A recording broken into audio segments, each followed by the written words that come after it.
On December 17th, 1903, the Wright brothers were the first people to fly. Only 6 years later, aviation reached the Netherlands. In 1916, a Dutch farmer sold 2 acres of land in the Haarlemmermeerpolder.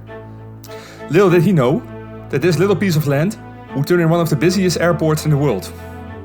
Just 3 years later, in 1919, de Koninklijke Luchtvaartmaatschappij voor Nederland en Koloniën was started.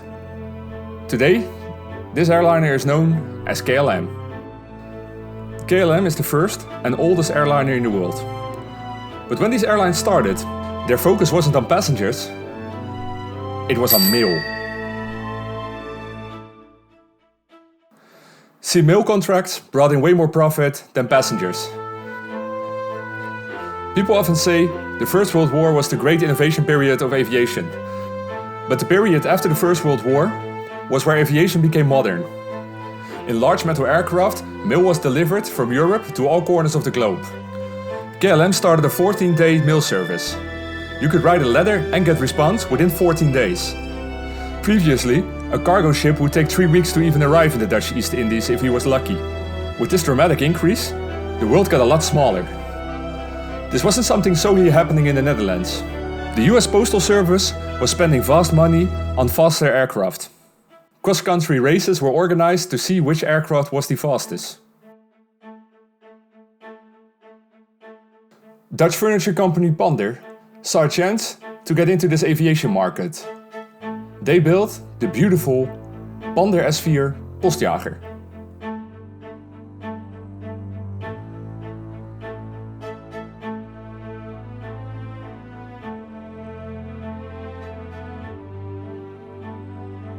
This specially made mailplane would compete in the McPherson-Robinson International Air Race, a race from London to Melbourne, Australia.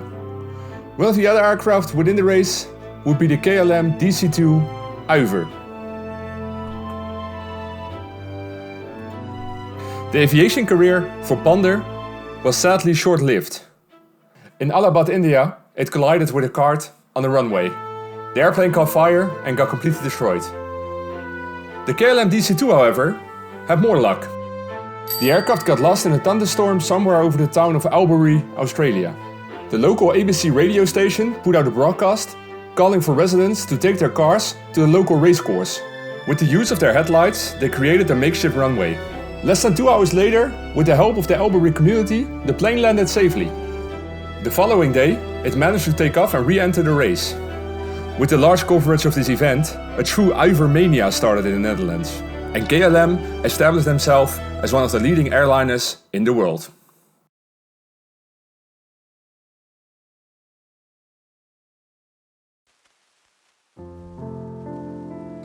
Hey guys, and welcome back to another episode of ZILT. I wasn't sure if I was gonna make it this week. I started off creating this episode last night, and I think this is the quickest episode I ever created. I know I already did an episode about airports in the first season, but this one is a little bit more general and more like focused towards KLM. So I hope you guys enjoyed that short little story about the Uiver and the Postjager. It was based all over the place, but yeah, who cares? So, what am I doing on screen now? I'm making a new piece of land, so I'm reclaiming land, as so to speak.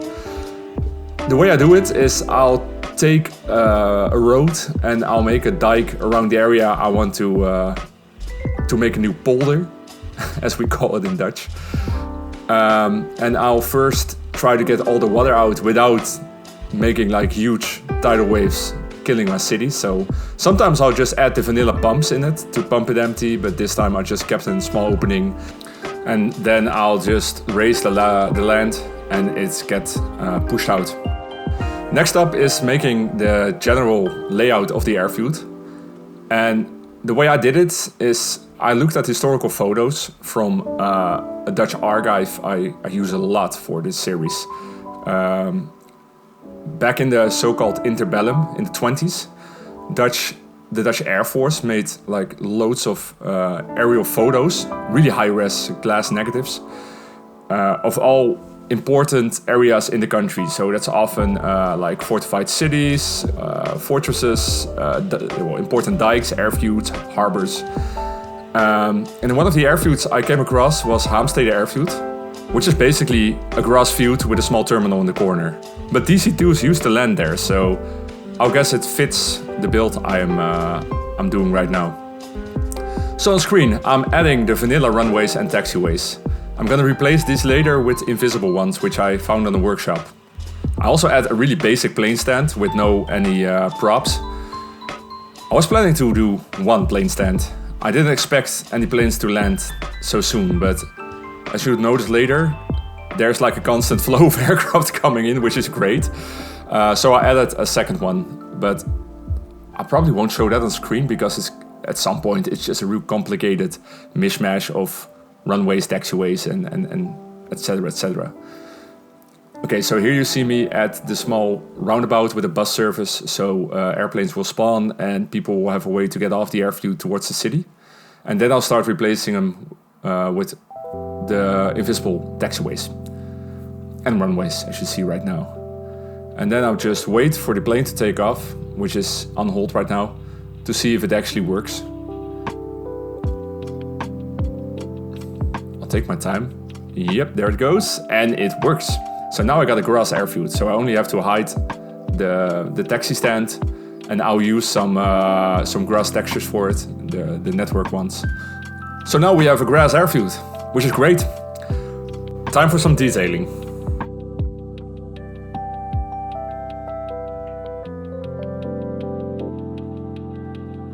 So I'll start off with some 30-30 tiles. You see them everywhere in the Netherlands and they have been used for ages.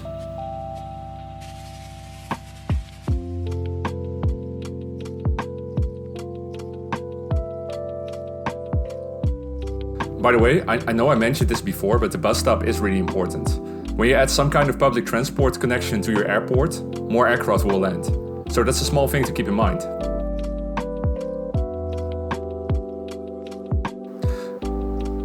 I was doubting what kind of terminal I would do. I wanted to do something really small, and terminal buildings, especially on the smaller regional airports, were tiny. They were just basically restaurants with a ticket booth. But then I started to look around and I realized I had this ATC tower from the Dutch East Indies in my collection. And I forgot, once upon a time I was planning to do like a Dutch East Indies series. I still am, but I probably will do that in CS2. But I built some Art Deco buildings then, and I never uploaded them to the workshop. And I still had them laying around and they were perfect. So these three buildings, they were meant to be like shop buildings from Bandung, Indonesia. But they were Art Deco, and Art Deco was really popular in the 20s and 30s, and it was the style of those days. And since this is a modern building, it would fit great with what I'm building here right now. So here I'll use PO blocks to cover up the edges on the rooftop. I could also use like the network roofing, but I reckon this concrete look was way too cool to hide. I am still building it like a big restaurant with an ATC tower right next to it. I had some smaller buildings right next to it, which are like fire stations, immigration, police, and that kind of stuff. But that's it. Oh, here I am actually showing how I did the runway. So I added the second plane stand in this weird like corner, which I thought was quite funny because nothing really made sense on airfields back in those days. And I used a trick I saw Strictosa do once. I'll just add a second runway, make sure the taxiways are connected to my other taxiways, and then I'll use Move It to drag the runway over the other runway. Because I'm not sure if runways change when the wind changes in this game, so if they would land from the other direction ever, I don't think so. This is also a trick which you can use with the taxiways. So that way aircraft can backtrack on the runway before taking off, which is a really cool thing to do. But that wasn't necessary because, as you've probably seen in the earlier footage, for some reason the aircraft would just take off in any direction they wanted. There's this KLM footage in the intro where you just see it take off right from next to the terminal building and just throttles it and goes in a straight line on the grass field. There were no runways. Okay, here I'm adding some hedges. This is the hedges by Ronix. It's a square one, and I'll use PO to make it a little bit smaller, and then you get this really cool manicured hedge look. Because most hedges are really good in the workshop, but this one has like this really perfect manicured look. Then I'll start adding some details for the terrace, because I am treating this like just an oversized restaurant. So I'm adding the fences here. There were no big fences on the runway back in those days. You could just walk up, look at the airfield and walk off. And I'll add some utility buildings. So here I was referring to them earlier. This is I think immigration, radio and the fire department.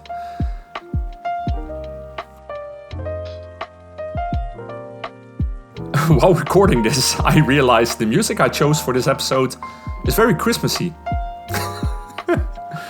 Oh yeah, here I'll add a bench where people could stand on, watch the airplanes take off, because there was no TV or radios were just new. So going to an airport, watch airplanes and hang around there all day was a thing people used to do. Oh yeah, here I'm adding the concrete to the plane stands.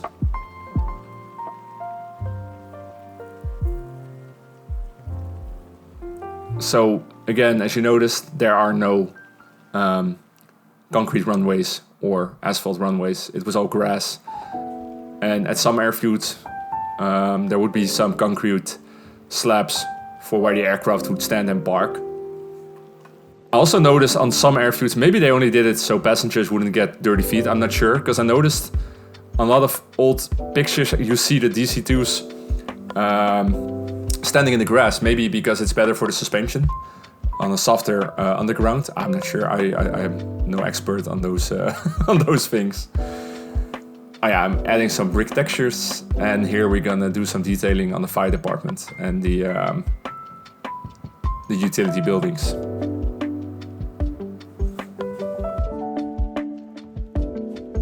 I decided to just add one fire truck and give it a little cover, like a little roof. I don't even think they had that, but I don't know, it felt right. And the other trucks are just standing out. Also, this airfield would be awful because everything would rust back in those days, because there's like a saltwater ocean right next to it. So I'm not sure if that would be like the perfect place to add an airfield. Okay, here I'm gonna add some parking, because cars are buzzing around in the island, and I thought it would be a good idea to make a small parking lot. I am so bad with parking lot roads, and I have absolutely no idea how to do it better. If anyone has a great tutorial on it, please let me know. I think Moose did one recently, but I haven't checked it out. Talking about Moose, he's starting his Dutch island series as well. It's based on this map. He has an early version of this map, so right from when I built the harbor. And I sent it to him, and he removed everything except the important parts, which is the city. So he's gonna build his one-tile island as well.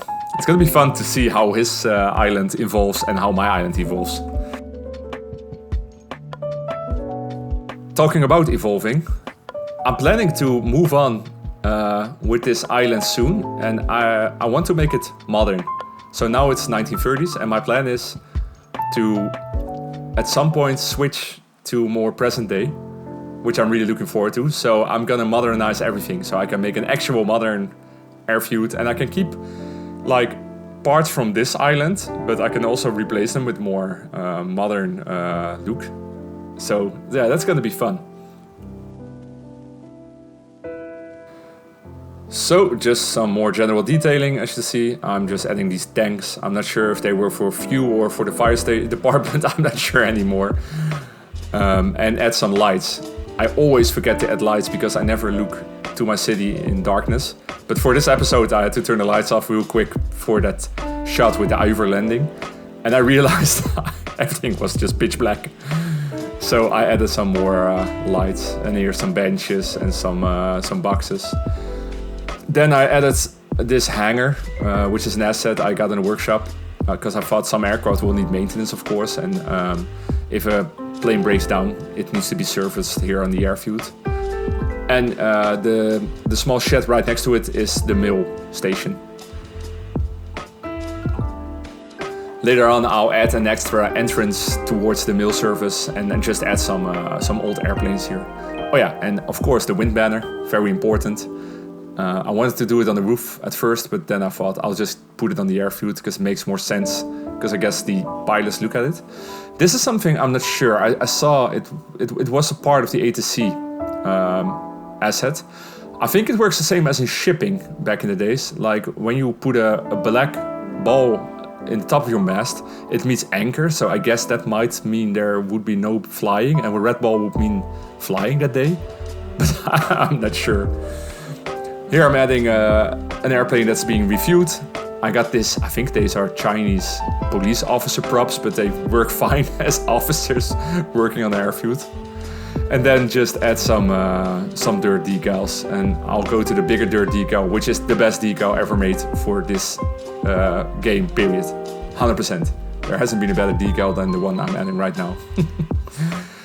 And now we're, I think, closing into the end of the episode.